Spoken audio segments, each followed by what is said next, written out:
First of all, I want to give a shout out to Doug Young for giving me the idea to do a video about this, because he asked me, what's your opinion about this whole Joe Rogan thing? And I'm like, you know what? I'm going to go on video and give my 2 cents about it, since I haven't really chimed in. I chimed in jits, but this the whole rundown that I'm going to give y'all. See, I'm looking at this from two angles. I'm looking at this from what's the agenda behind this, the words that he said. Now, the agenda is this.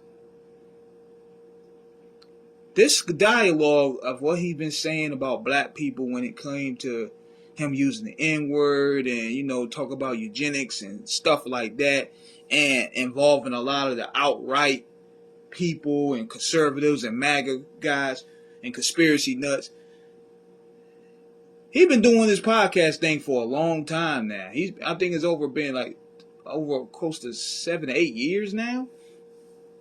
It ain't my cup of tea, even though I watch some of it, because he has some good guests like Dave Chappelle, Jay Prince, Kanye West, The Undertaker, Alex Jones. That was a crazy one.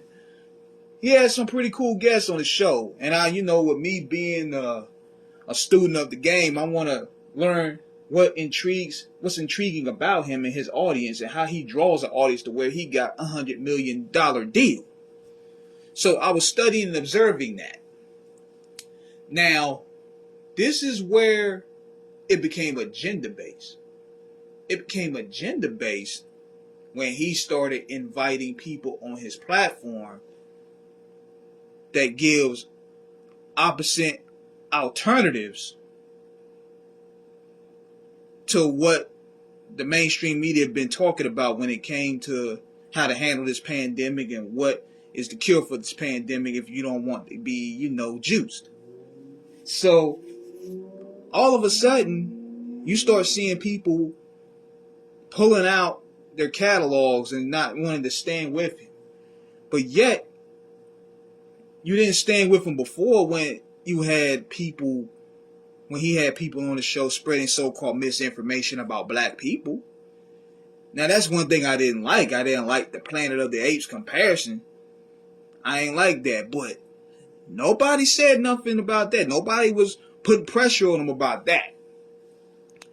But when it came to this here, about the juice and about this pandemic, that's where all of a sudden people started coming at his head.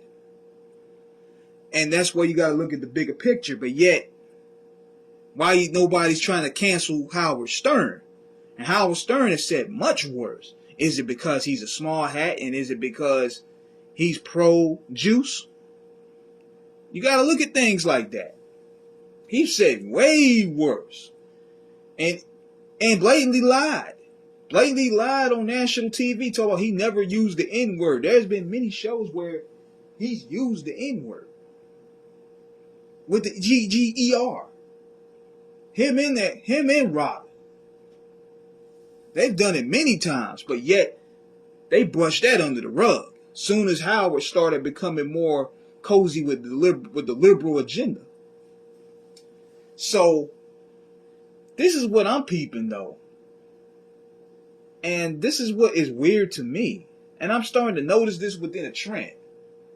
Why is it when a white guy, or a white woman, for that matter, get caught up in some situation in dealing with racism or dealing with anything controversial, niggas just jump out of the woodwork? We've seen it many times. They rush and jump out the woodwork, cape on and everything. That's what I don't understand. We've seen it happen with Hulk Hogan. We've seen it to a degree with Eminem. We've seen it with Justin Bieber. We've seen it with Joe, what's his guy? With Kramer.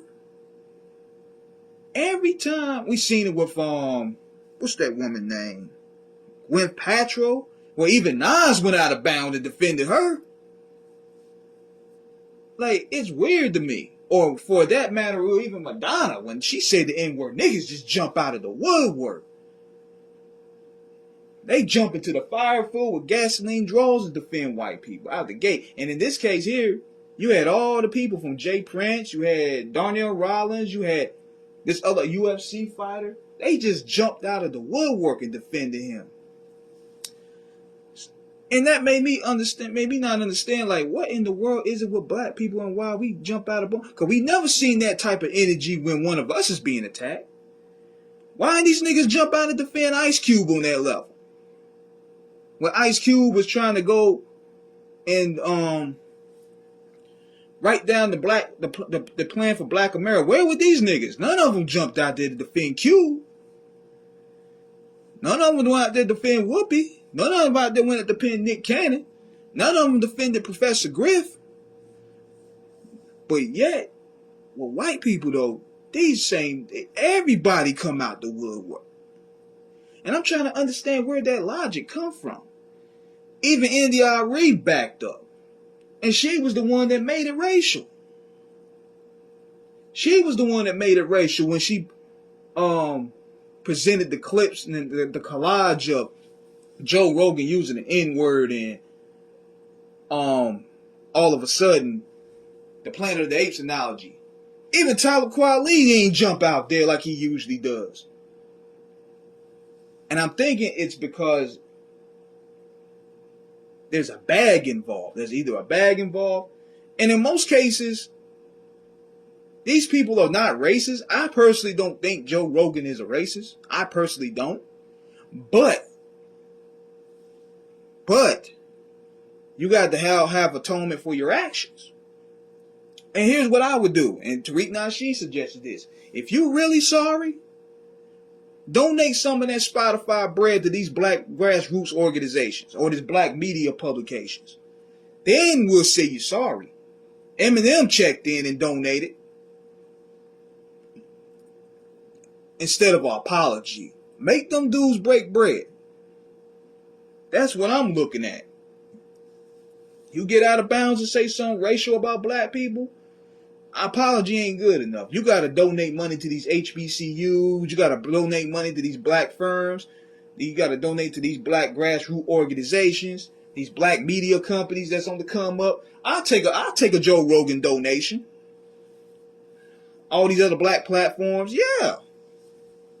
Something needs to be done about that. If you're going to really push that line, get something out of it. Get something out of it.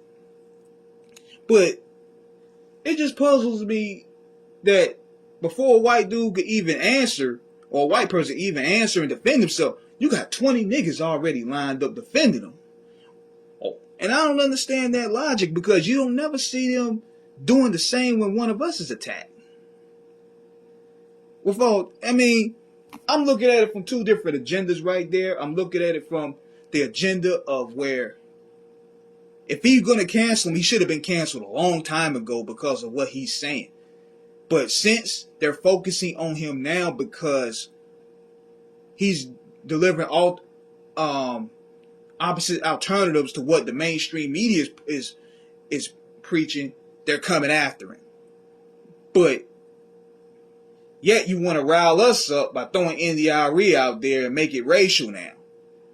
So everybody has an agenda at the end of the day. And I think with the black people that defend them, they see there's a potential bag in the midst of being on the Joe Rogan show, because Jay Prince was on there, Dave Chappelle was on there. He probably break bread. I don't know. But there's some game right there to why a lot of these dudes are so quick to defend white dudes. Even the Whack 100 dude, he defended Adam 22. A lot of these dudes defend Vlad because there's some gain. There's some gain involved with that. There's potential gain to further their brand in a business way. But I would just wish for once that we could stay on code and G-check them and get something out of it. Make them pay for it. That's all I'm saying. So let me know what you guys think of the comments about this, man. That's my opinion about this. Do I think he should be canceled? I don't want nobody being violated for freedom of speech. If anything, bring people on the show to get a mutual understanding. I like to see dialogue. I like to see debates. I like to see people that offer the alternative of what somebody else is saying. Let's have a discussion. Like, instead of canceling somebody, bring them on the show and let's learn. That's what it's built off of. It's built off understanding different people's perspectives. Instead of just canceling somebody, that's corny. So, if anything, Rogan should bring one doctor and bring another doctor that's pro-juice and that's anti-juice, and let the public decide. That's what needs to happen. So, let me know what you guys think in the comments, man. Subscribe, hit the like button, peace.